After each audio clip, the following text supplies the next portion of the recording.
जय श्री कृष्णा। राधे राधे भक्तों, कान्हा की भक्ति चैनल में आप सबका स्वागत है। भक्तों, आज की कहानी अयोध्या की है। अयोध्या के बहुत ही निकट ही पौराणिक नदी कुटिला है, जिसे आज टेढ़ी कहते हैं। उसके तट के निकट ही भक्त परिवार रहता था। उसके घर में एक सरस्वती नाम की बालिका थी। वे लोग नित्य बिहारी जी का दर्शन करने अयोध्या जाते थे। सरस्वती जी का कोई सगा भाई नहीं था, केवल एक मौसेरा भाई ही था। वह जब भी श्री रघुनाथ जी का दर्शन करने जाती तो उसके मन में यही भाव आता कि सरकार ही मेरे अपने भाई हैं। उसकी उम्र उस समय मात्र 5 साल की थी। रक्षाबंधन के कुछ समय पूर्व उसने सरकार से कहा, मैं आपको राखी बांधने आऊँगी। उसने सुंदर सी राखी बनाई और रक्षाबंधन पर मंदिर लेकर गई। पुजारी जी से कहा, हमने अपने भैया के लिए राखी लाई है। पुजारी जी ने छोटी सी सरस्वती को गोद में उठा लिया और उससे कहा, मैं तुम्हें राखी सहित सरकार को स्पर्श करा देता हूँ और राखी मैं बांध दूंगा। पुजारी जी ने राखी बांध दी और उसको प्रसाद दिया। अब हर वर्ष राखी बांधने का उसका नियम बन गया। समय के साथ वह बड़ी हो गई और उसका विवाह निश्चित हो गया। वह पत्रिका लेकर मंदिर में आई और कहा कि मेरा विवाह निश्चित हो गया है, मैं आपको न्योता देने आई हूँ। चारों भाइयों को मेरे विवाह में आना ही है। पुजारी जी को पत्रिका देकर कहा, मैंने चारों भाइयों से कह दिया है, अब आप पत्रिका सरकार के पास रख दो और आप भी कह दो कि चारों भाइयों को विवाह में आना ही है। ऐसा कहकर वह अपने घर चली गई। विवाह का दिन आया। अवध में एक रस्म होती है कि विवाह के बाद भाई आकर उनको चादर ओढ़ाता है और उनको कुछ भेंट देता है। उसकी मौसी ने अपने लड़कियों को कुछ सामान और 21 रुपये दे और मंडप में पहुँचने को कहकर वह चली गई।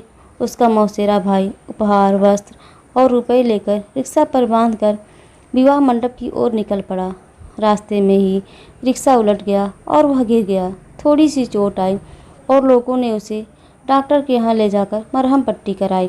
यहाँ सरस्वती जी घूंघट से बार बार मंडप के दरवाजे पर देख रही हैं और सोच रही है कि सरकार अभी तक क्यों नहीं आए। उसको पूरा विश्वास था कि चारों भाई आएंगे। माँ से भी कह दिया था कि ध्यान रखना, अयोध्या से मेरे भाई आएंगे। माँ ने उसको भोला समझकर हंस दिया। बहुत देर हो गई, तब व्याकुल होकर वह दरवाजे पर जाकर रोने लगी। दूर दूर के रिश्तेदार आ गए। मेरे अपने भाई क्यों नहीं आए? क्या मैं उनकी बहन नहीं हूँ? उसी समय 4 बड़ी मोटर गाड़ियाँ और एक बड़ा ट्रक आते हुए उसने देखा।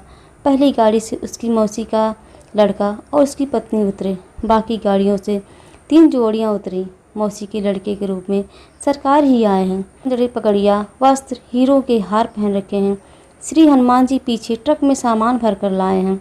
हनुमान जी पहलवान के रूप में आए थे। उन्होंने ट्रक से सारा सामान उतारना शुरू किया। स्वर्ण, चांदी, पीतल, तांबे के बहुत से बर्तन, बिस्तर, सोफे, ओढ़ने बिछाने के वस्त्र, साड़ियाँ, अलमारियाँ, नाक, कान, गले, कमर, हाथ पैर के आभूषण। मौसी देखकर आश्चर्य में पड़ गई कि इतना कीमती सामान मेरा लड़का कहाँ से लाया है। चारों का तेज और सुंदरता देखकर सरस्वती समझ गई, यह मेरे चारों भाई ही हैं। सरस्वती जी के आनंद का ठिकाना न रहा। उसका रोना बंद हो गया। सरकार ने इशारे से कहा, किसी को भी भेद मत बताना, गुप्त ही रखना। इनका रूप इतना मनोहर था कि सब उन्हें देखते ही रह गए।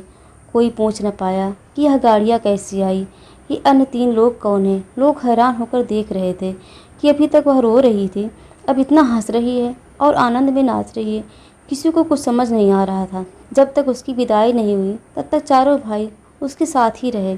सभी गले मिले और आशीर्वाद दिया।